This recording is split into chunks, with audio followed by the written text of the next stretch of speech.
Good morning, friends. Here we are continuing our wonderful saga through the salient characteristics of Paramahansa Yogananda from Swami Kriyananda's biography. There are 32 qualities, and we are actually up to number 28. So let's say a prayer together, and then we'll begin.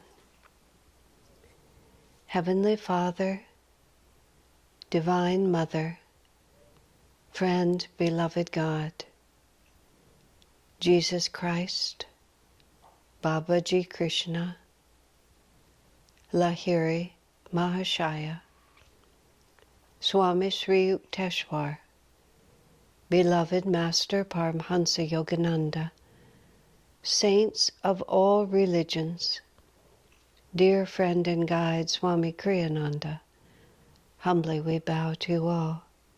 Bless us with a constant awareness of your presence. Help us to live through the confusion and delusion of this world without ever losing sight of the inner light of your guiding presence within us. Show us the right choice in every situation, then give us the willpower and the courage to make that choice. We are your children. Guide us and bless us always. Om. Peace. Amen. We always pray, Father, Mother, and I often say we are your children because that's how I feel. I feel like a child in the face of what's being asked of us. Swamiji himself, his own self-image, he said, was always of a child. When he was given this little figurine as a gift once of a little boy praying, I made some inappropriate jocular remark about it, and he was very serious. He says, "Oh, that's how I always see myself."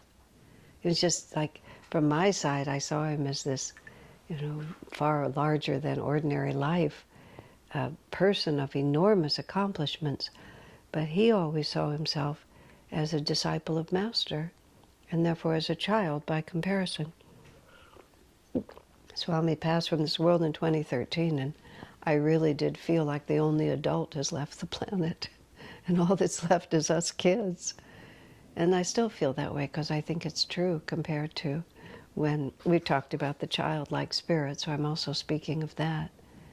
I remember being in Hawaii with Swami in 1977, 76, when he was editing The Path, and Kalyani and I were with him, and we were working so hard. It was just, he was working so hard. We needed a break, so we took a boat ride. And I had to telephone to buy tickets for the three of us. I was 30 at that time, and Kalyani was the same age as me. And she asked us how many adults, how many children, and I was going to buy one adult and two children. It just seemed so obvious to me. But it occurred to me that when we showed up as full-grown trying to get on with half-price tickets, that she wouldn't let us on the boat. So, I really, I had to cross my fingers because I don't like to lie. And I said 3 adults. But it was just to satisfy their criteria, not to satisfy mine. So every time I say we are your children, I just feel like we're just wandering around hoping for the best. I was with a friend of mine out on our community green here. She has a baby who's his Christmas baby, so he's just a few months old. And all babies are adorable, and this one is. Just, they're just so cute. They have to be that cute, or else the incredible self-sacrifice required to raise them would not be so forthcoming. But he was just literally learning to sit up just as I was standing there. It was like he was able to hold it for a few seconds before toppling over. And just the extraordinary, attentive care of the mother. Just like there wasn't a second when she wasn't completely paying attention to his welfare. And I thought, wow, that's it. That's like Divine Mother's capacity to care for us. Human Mother's capacity is truly impressive, but a Divine Mother's capacity is infinite. So if even a human mother with a human baby can be utterly dedicated to the care of that infant, what does unconditional, unconditional love, I mean, a human person can assert unconditional love and perhaps even have a very large capacity to express it, but a human being does not have power over the destiny even of the one that you love. Like, you can take the very best care of that child, but if it's the child's destiny to run into hardship or even to have their body die, no amount of love on the part of the mother, the human mother, can change that destiny. I mean, well, that perhaps is not, there may be power, but you understand what I'm saying.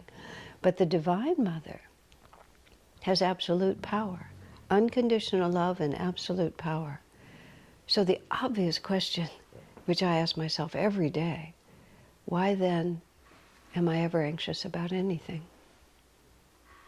It's a very hard question. I can't come up with any answer except habit and attachment and likes and dislikes and fear of failure, fear of displeasing. I mean, you can make up lots of reasons, but none of them are valid because everything is being in the hands of God. And that's where the bliss of the masters comes from, is they can see that.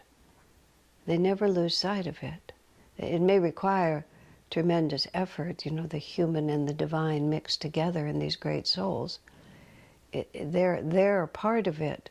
What God is asking of them, and therefore also asking of us, is more than 100% of our capacity to deliver it. Give us the courage and the dedication to hear your voice and make the right choices. But destiny is in the hands of God, how it's going to turn out. I've often said to people who are often at the end of this has come up especially, when you have to make end-of-life decisions. Do I stop treatments? If you have some terminal condition that yet unfolds slowly. I mean, if your heart just stops, there's no questions. But people who have cancer, or especially cancer, which seems to be, as Master said, the way a lot of people get to work out karma now. Master said cancer is good because you can work out a lot of karma. Good spiritually, because you can work out a lot of karma. Oftentimes people you have so many choices. Do I take this treatment or that treatment? Do I, go to this hospital or that hospital or this doctor? Do I just accept the diagnosis? Do I take morphine? It just goes on and on. I've come to feel, and this is just my own opinion. It doesn't make any difference. I just tell people, make whatever decision. Just do your best. Make whatever decision you feel to make, because your destiny is much bigger than the reasoning of your mind. And Divine Mother will figure out how to have your destiny express whatever decisions you make. You're not in charge anymore. We're not in charge of our life or death, but Divine Mother is. So I bring that back to my own little petty dramas and ask, and it all seems so important what decisions we make, but is it? Well, it is, because we have to work on our own consciousness. And the decisions we make are influenced by our consciousness, and the decisions we make are how we access our consciousness and how we exercise our consciousness. And that's very, very important, because we have a lot of unfinished business and we have to try to finish it. So it's sort of like there's you might say, the micro and the macrocosm. The microcosm is what we're doing with our consciousness in the middle. The macrocosm is what Divine Mother is doing. I guess the image that people often use is we're on the train, and the train has its own destiny, but we can walk from car to car and take different seats and have refreshments and meet interesting people, but the train is just beyond our control. All of these are just images, and I can contemplate them as well and talk about them as well as anybody can. But the feeling in the heart gets much beyond these kinds of articulations and is the issue every day. I mean, I hear myself because I sit down here 4 times a week at 9 in the morning, and usually several more times at least, at least several more. During the week I do it all again, and for most of them I also pray. And I hear myself, sometimes I think, don't you have anything original to say? No, actually I don't, because every day it's the same thing. Oh, please, Divine Mother, don't just abandon us, but break through this chaos of my own consciousness and make yourself known. Every morning is the same issue, every single morning. One of my very early mentors on the spiritual path was a peer, just someone like me. But he happened to be the first in our little circle who really discovered self-realization in Sri Ramakrishna and Vivekananda, which is where I started. And he was a very pragmatic, powerful guy, very pragmatic, and he liked to reduce things down. And he said, the whole spiritual path, as he said to himself, about himself, I get up in the morning, and he called it, I just try to make my day. Meaning, I try to make the very best of this day. And at the end of it, I ask myself, did I do everything this day asked of me? Then put it aside and start over the next morning. That's why it's just like, sleep is like a little death, just like the whole incarnation has stopped, and now I've started again. This is what I'm doing. I remember when I worked for Swamiji as his secretary during that period of time, I had a day job also. I went to the publications building during the day and rather effectively kind of did little things there. I was supposed to be effective, but I wasn't. And the circumstances of our life at that time, I say our life because my constant companion was another woman named Seva, who still lives at Ananda Village. She was one of the earliest members, and she was Swami's right hand or left hand. Jyotish was on one side and Seva was on the other. At that time, this is the early 70s. And we had no electricity, no telephones. The internet hadn't even been invented where we lived.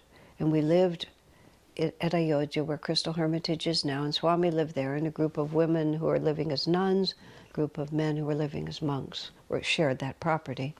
And there was a big hill between, and we would walk over the hill to the publications business building, which is now Hansa Temple, for those who know it.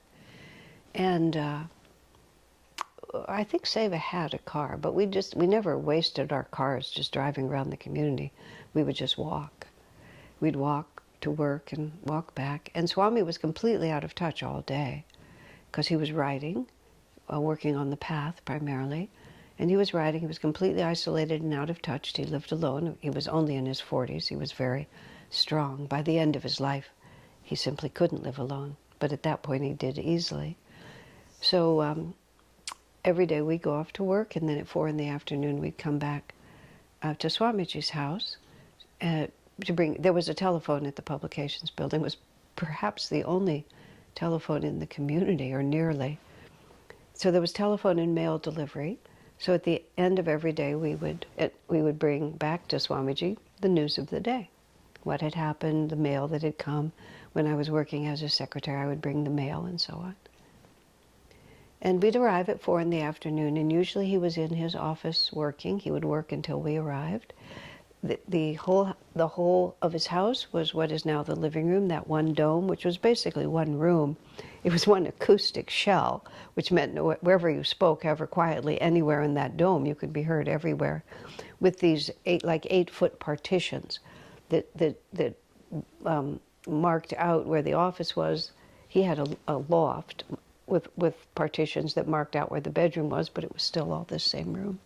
So we'd come in the front door and come in very quietly, and if he was still typing, we would be very quiet. But often he would greet us. "Hello, great souls," he would say. And often he would say, "To what do I owe this great honor?" Meaning our arrival at his house at 4 o'clock in the afternoon. We came every day at 4 o'clock, at least Monday through Friday, often on Saturday, not on Sunday. Every day, essentially the same time. I worked for him, not that it mattered, but he every month he opened his wallet and gave me $50. That was my salary. I had no living, I had no rent, I had no fees. as a courtesy to Swami, all of that was suspended. $50 bought propane and food. And it did. I don't know how, but it did. So he handed me this money. I never in my life, during all those years, made any plans past 4 o'clock. My whole life was dedicated to serving him. And when I came at 4 o'clock, I never made plans because we never knew. Maybe we'd be gone by 4:30. Maybe we'd be there till 3 a.m. the next day, which didn't happen often, but on occasion it did. And often I would cook dinner and have dinner with him, and on and on. I never made any plans. And every day when we would come in, he would act surprised, And then, to what do I owe this great honor? Well, it's because it's 4 o'clock, sir, and every day we come, It's like, what kind of an explanation do you want from us? But we always sort of played along, with the whole thing. But it became one of those instances where I began to feel that I was watching something that was quite different than what I thought. I mean, Swami was charming. Swami was humorous. He was. I want to say he was a gentleman.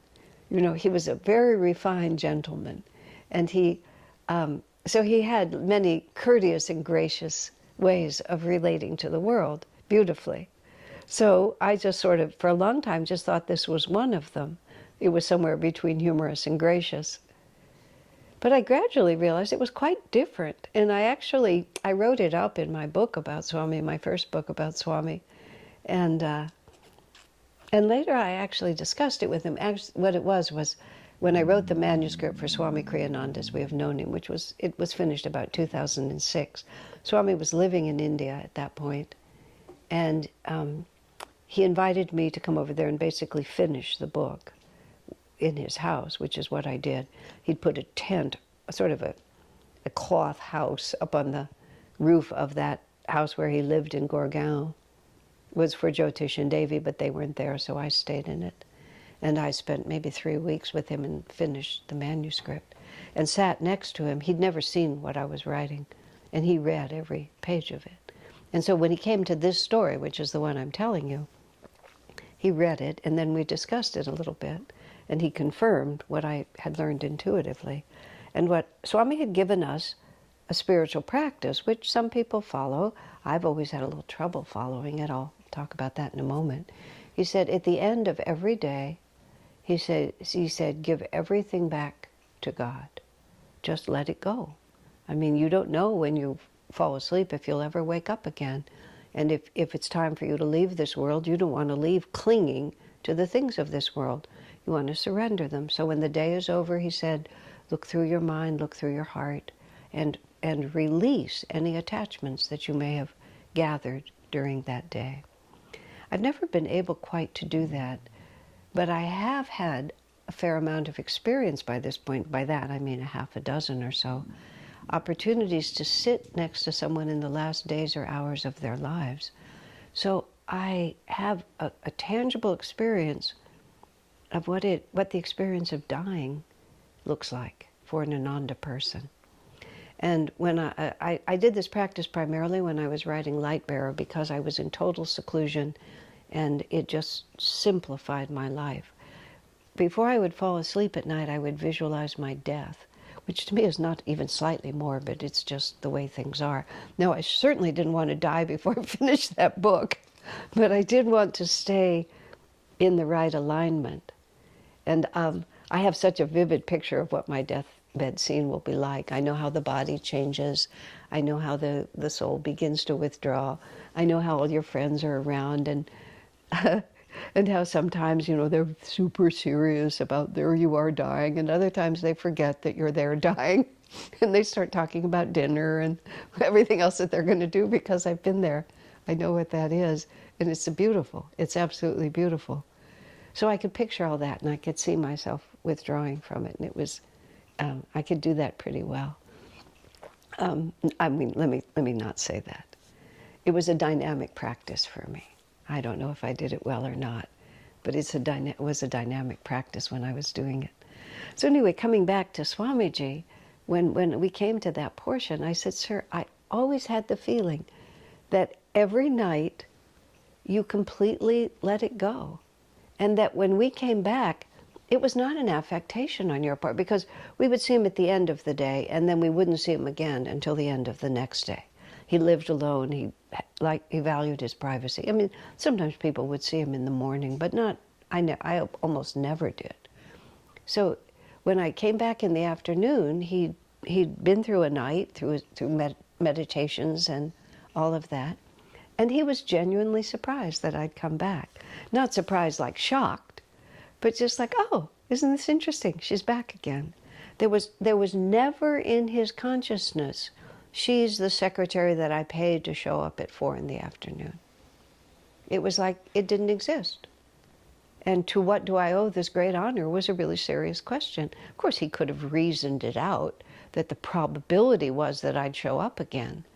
But the freedom of his spirit to really have no expectations. Swamiji had a home at Crystal Hermitage. Eventually he had a home in Assisi. It was called Seva Kutir. Now they call it Moksha Kutir. Kutir means little house. Seva means service. That's how Swami called it. But then he left his body in that house. So they changed it to Moksha, which means spiritual liberation. Moksha Kutir. And then he had this house. Well, he had a house in Gurgaon, which he called Guru Kripa, which means the grace of the Guru. And then that house was sold in order to try to develop the Pune community. But I mean, he had all these houses, and they were all nicely furnished, not lavishly, but all comfortable homes that he would move from one to another in the years of his later years, and each one was fully equipped, and he would be able to just move into it and do it. To many of us, especially in the early years, even when there was just one, it looked like he had a lot of stuff. I had to also learn that simple living is simply to have what you need, and not to need more than you can use. And so Swami actually lived very simply, but the scale of his life required that he live at a different level. I mean, I had a little trailer that was so small that whenever I had a very small folding chair, I was so pleased I found this very small folding chair which I could slide sort of behind this little table that was there. So that if anybody else happened to come into my trailer, I could set up that little chair right in the entryway, which was the only place you could really walk into, and then 2 of us could be in that trailer. But it was perfect. I didn't need anything more than that. I had exactly what I needed. I never felt cramped. I never felt deprived.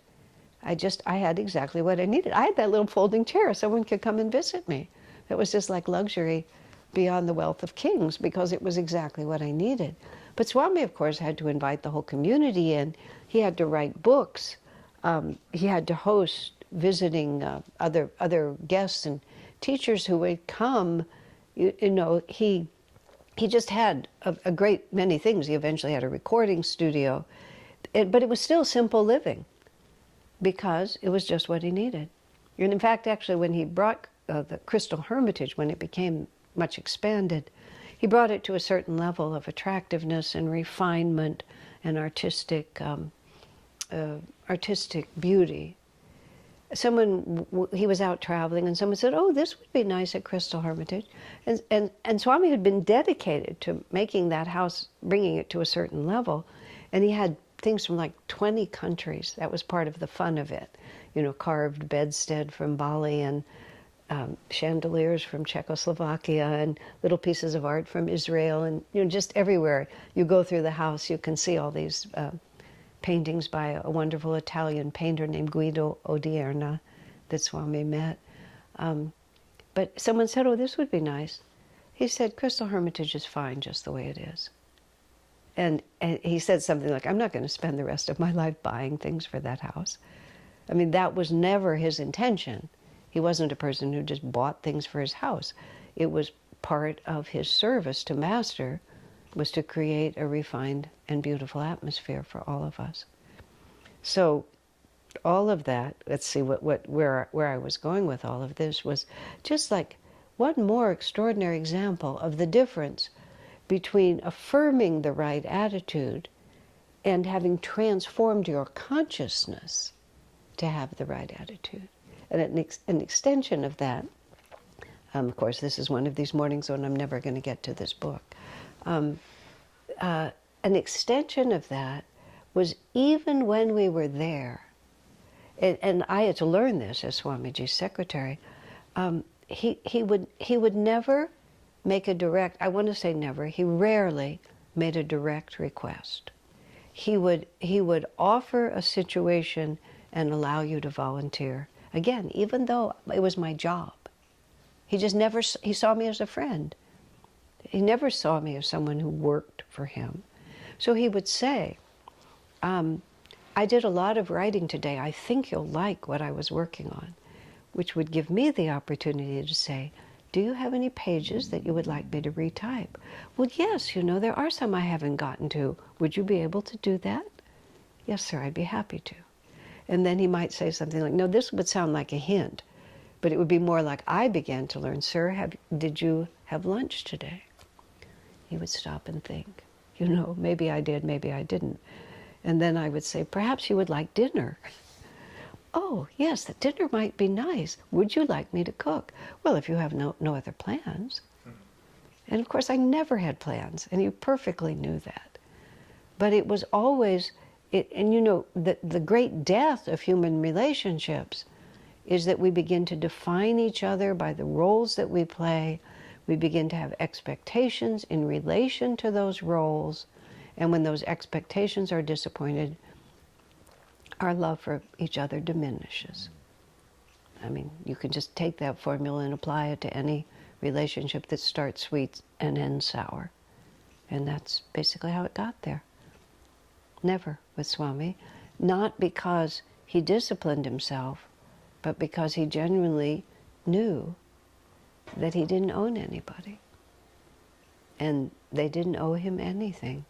Given his position spiritually in the ashram, in his discipleship to Master, just in every way, he had every opportunity, and no one would have questioned the appropriateness of him asserting himself in a different way. But he was always aware of his own vibration and his own consciousness. Now, that's not accurate. He had transformed his consciousness. So when he looked at you, it just didn't occur to him to expect anything from you. He was delighted. He was appreciative. He was very grateful. And he wasn't shocked in the sense that he knew us. I mean, he knew that we were nice people. But he didn't give up his expectations because he knew they would be fulfilled anyway. He gave them up because he lived in the moment. And whatever God sent, he was content. I mean, this all started with, why do we ever worry? You know, why are we ever nervous? Because Divine Mother has it in hand. She's going to give us what she's going to give us, and no amount of desire or effort or anything on our part, it will only, your own will surely come to you. And only your own. And what do we want except what Divine Mother wants for us? Oh, many other things. But what will be fruitful spiritually for us to want except what Divine Mother wants for us? And in countless ways, Swamiji, innumerable ways, many, many more than I could ever even know. Meaning because I don't have the capacity to see it. But what I could see, my, it was impressive.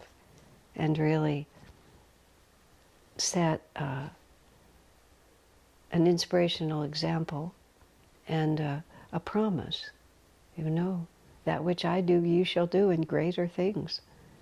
And that's a true promise. It's only up to us how long or short the journey is. So God bless you, my friends.